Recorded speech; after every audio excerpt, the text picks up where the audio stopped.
నా హైడ్రేషన్ కోసం I just trust one thing, ఫుల్గా వాటర్ ఉండే కంట్రీ డిలైట్ వల్ల పొలాచి కోకోనట్స్. సో ఇప్పుడే కంట్రీ డిలైట్ యాప్ డౌన్లోడ్ చేసుకొని ఆర్డర్ చేయండి.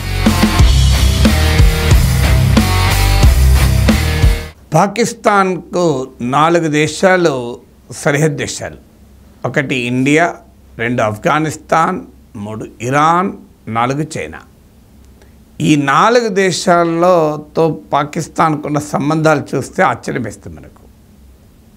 3 దేశాలతో పాకిస్తాన్కు తీవ్రమైన సమస్యలు ఉన్నాయి. ఈ 3 దేశాలు ఇండియా, ఇరాన్, ఆఫ్ఘనిస్తాన్ తమ దేశంలోకి అంతర్గత వ్యవహారాల్లో పాక్ జోక్యం చేసుకుంటోంది, తమ దేశానికి తీవ్రవాదుల్ని పంపుతోంది అంటూ యునైటెడ్ నేషన్స్ దాకా వెళ్ళి ఆరోపించిన ఉదాహరణలు ఉన్నాయి. ఈవెన్ చైనా కూడా తమ జిన్జియాంగ్ ప్రావిన్స్లో ఉగర్ ముస్లిమ్స్, అక్కడ కూడా ఇస్లామిస్ట్ ఫండమెంటలిజం థ్రెట్ను చైనా కూడా ఎదుర్కొంటోంది. అందువల్ల చైనా పాకిస్తాన్కు స్ట్రాటజిక్ రీజన్స్ రీత్యా ఇండియాకు వ్యతిరేకంగా పాకిస్తాన్తో చైనా సంబంధాలు కలిగి ఉన్నమాట నిజం. ఎందుకంటే మనము చైనా వ్యతిరేక అమెరికా నాయకత్వాన్ని క్వాడ్లో ఉన్నాం కనుక మనను కౌంటర్ చేయడానికి చైనా పాకిస్తాన్తో కలుస్తుంది. కానీ ఈ రిలేషన్షిప్ స్ట్రాటజిక్ రిలేషన్షిప్పే. అదే సమయంలో చైనాకు కూడా ఇస్లామిస్ట్ ఫండమెంటలిస్ట్ థ్రెట్ బాగా రుచింది. అందువల్ల అంత తొందరగా ఇస్లామిక్ ఫండమెంటలిజం ఆధీనంలో ఉన్న, ఆధిపత్యంలో ఉన్న పాకిస్తాన్ను చైనా ఎంత మేరకు మద్దతు ఇస్తుంది అనేది క్వశ్చన్ మార్కే. స్ట్రాటజిక్ రీజన్స్ రీత్యా ఇచ్చే మద్దతు కాస్త పూర్తి స్థాయిలో ఉండదు. సో ఇక అందువల్ల చైనాతో ఎలా ఉన్నా మిగతా 3 దేశాలతో మాత్రం గందరగోళం. మీకు ఉదాహరణకు ఆఫ్ఘనిస్తాన్ ఉంది, తాలిబాన్లో అక్కడ అధికారంలో ఉన్నారు. తాలిబాన్లను పెంచి పోషించింది పాకిస్తాన్, కానీ తాలిబాన్లతో పాకిస్తాన్ డ్యూయల్ రోల్ ఆడింది. ఆఫ్ఘనిస్తాన్లో సోవియట్ అనుకూల ప్రభుత్వం ఉన్న సమయంలో ముజాహిదీన్లను పెంచి పోషిస్తూ తిరుగుబాటుదారులను, అందులో భాగంగా తాలిబాన్ను ప్రోత్సహించింది పాకిస్తాన్. ఆఫ్ఘనిస్తాన్లో పాకిస్తాన్ అధికారంలోకి రావటానికి కూడా పాకిస్తాన్ కారణమైంది. కానీ ఎప్పుడైతే ఆఫ్ఘనిస్తాన్ నుంచి బయలుదేరిన ఒసామా బిన్ లాడెన్ అమెరికాలో వరల్డ్ ట్రేడ్ సెంటర్ పైన దాడి చేశాడో, దాంతో అమెరికా ఆఫ్ఘనిస్తాన్పై యుద్ధం చేసింది. తాము సృష్టించిన తాలిబాన్లపైన తామే అమెరికాతో కలిసి పాకిస్తాన్ యుద్ధం చేసింది. అక్కడ కూడా డబుల్ స్టాండర్డ్స్. ఒకవైపు తాలిబాన్ పైకి అమెరికాతో కలిసి యుద్ధం చేస్తూ, మరోవైపు తాలిబాన్ ఫైటర్స్కు పాకిస్తాన్ అండగా ఆశ్రయమిస్తూ వచ్చింది. అందువల్ల ఈ ట్రబుల్డ్ రిలేషన్షిప్ విత్ తాలిబాన్ ఇప్పుడు సెకండ్ ఫేజ్లో మళ్ళీ తాలిబాన్ ఆఫ్ఘనిస్తాన్లో అధికారంలోకి వచ్చాక, అమెరికాతో ఒప్పందం కుదుర్చుకుని అమెరికా బలగాలు వెళ్ళిపోయాక ఇప్పుడు పాకిస్తాన్కు తాలిబాన్ రూల్ ఆఫ్ఘనిస్తాన్కు మధ్య తీవ్ర విభేదాలు ఉన్నాయి. ముఖ్యంగా పాకిస్తాన్ ఆఫ్ఘనిస్తాన్ల మధ్య చాలా long border line, durian line అంటారు అది. సో ఈ డ్యూరాన్ లైన్ని ఇంటర్నేషనల్ బార్డర్గా గుర్తించాలనేది పాకిస్తాన్ వాదన. ఎందుకు తాలిబాన్ అంగీకరించదు?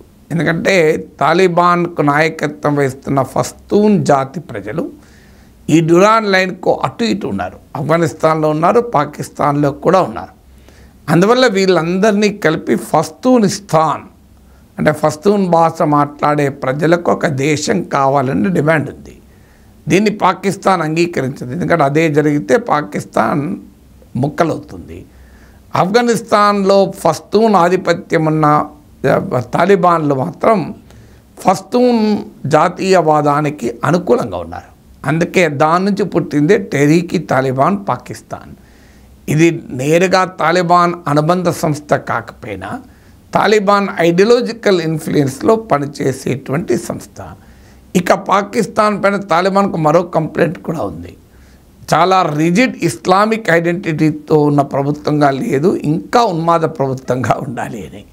అందువల్ల తాలిబాన్కు పాకిస్తాన్కు మధ్య వెస్ట్రన్ ఫ్రంట్లో ఒక రకంగా చాలా గందరగోళ పరిస్థితి. టెహ్రీక్ తాలిబాన్ పాకిస్తాన్ సరిహద్దులోని కొన్ని ప్రాంతాలలో ప్యారలల్ రాజ్యమే నడుపుతోంది.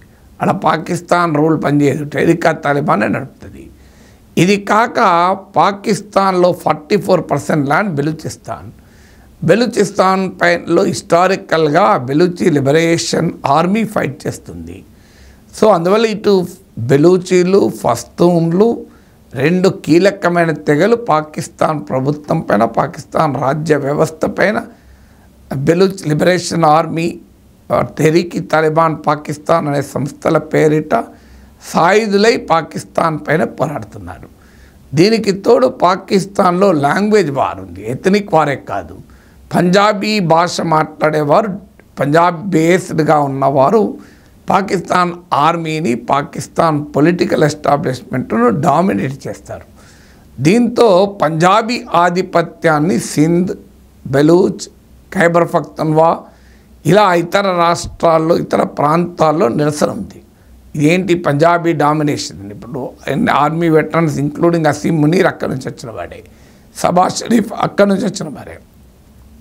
పంజాబీ డామినేషన్ను ఇతర భాషలకు చెందిన సింధ్, బెలూచి, ఇతర భాషల వాళ్ళు వ్యతిరేకిస్తున్నారు. పఠాన్స్, సింధులు వీళ్ళందరూ వ్యతిరేకిస్తున్నారు.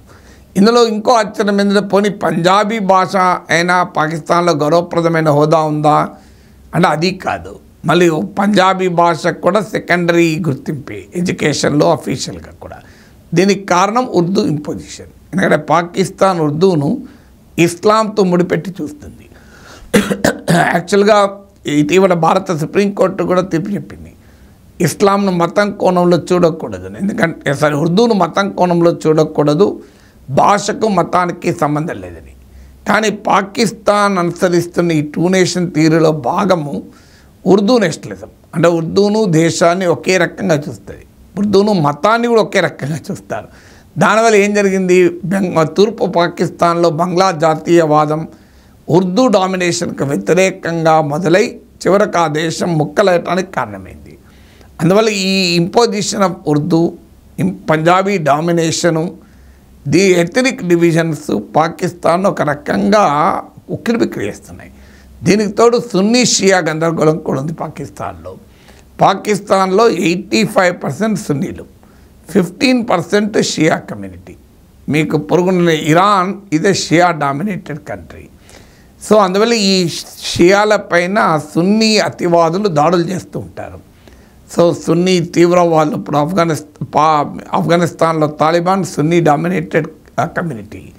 సో అందువల్ల ఈ భారతదేశంలో 85% హిందూసు, మిగతా 15% మైనారిటీస్ లాగా పాకిస్తాన్లో షియా ఇస్ ద మైనారిటీ కమ్యూనిటీ. ఇప్పుడు అహ్మదీయా అనే కమ్యూనిటీ పాకిస్తాన్లో అసలు ముస్లింలే కాదని వాళ్ళని తిరస్కరిస్తూ ఉంటారు. సో వాళ్ళ మీద దాడులు కూడా జరుగుతాయి. సో అంతేకాకుండా ఇప్పుడు బెలూచిస్తాన్ అనేది పాకిస్తాన్, ఇరాన్ల మధ్య కూడా ఘర్షణలకు కారణమైంది. పాకిస్తాన్ మిసైల్స్తో ఇరాన్లో దాడి చేసింది, ఇరాన్ నుంచి కూడా పాకిస్తాన్ గడ్డపైన దాడులు జరిగాయి. ఈ రెండు పాకిస్తాన్, ఇరాన్ల మధ్య సాయుధ ఘర్షణలకు కారణం అటు ఇటు ఉన్న బెలూచ్ రిబెల్సే. సో అందువల్ల పాకిస్తాన్ కేవలము ఇండియాతో లైన్ ఆఫ్ కంట్రోల్, కాశ్మీర్ వద్ద మాత్రమే పోరాడడం లేదు. ఆఫ్ఘనిస్తాన్లో తాలిబాన్లతో ఘర్షణ ఉంది, ఇరాన్తో ఘర్షణ ఉంది. ఒక రకంగా 2.5 ఫ్రంట్ వార్ నడుపుతుంది పాకిస్తాన్. ఒకవైపు ఈస్టర్న్ ఫ్రంట్లో ఇండియాతో, వెస్ట్రన్ ఫ్రంట్లో టెహ్రీక్ తాలిబాన్ పాకిస్తాన్తో, మధ్యలో ఇరాన్తో కొన్ని చోట్ల. దీనికి తోడు ఎథనిక్ వార్, బెలూచీలు, సింధీలు, పష్తూన్లు, పఠాన్లు అని మరోవైపు language war, Urdu domination, Punjabi domination. ఇలా Pakistan is facing multiple battles with in the country.